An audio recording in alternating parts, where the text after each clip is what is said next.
જય માતાજી મિત્રો, સવારમાં બ્લોગ નાખ્યો તો આપણે ધૂળેટીનો, અને હવે આપણે ખેતરના ધૂળેટી રમી રહીએ છીએ. જોઈ શકો છો. કોમેન્ટમાં જણાવજો કયું ખાતર છે, પણ મારે તમને કહેવું પડશે કે આ 13 છે. તેનાથી આપણે મૂળનો વિકાસ થાય અને ફૂલો સારા આવે અને ફૂલો ઝરે ના, એટલા માટે આ ખાતર ચડવામાં આવે છે. જોઈ શકો છો. બતા આપણે ટીટી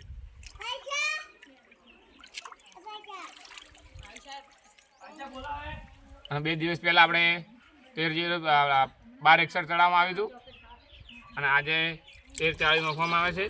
જોઈ શકો છો. અને હાથી કરીને હલાવવું પડે, કારણ કે એમ ઝીણું આવે એટલે ગળતું નથી, એટલા માટે આપણે હાથી કરીને હલાવીને ગાળવું પડે છે મિત્રો. અને આપણે ટેટી વિશે નવી અપડેટો આવતા રહીશું. જય માતાજી.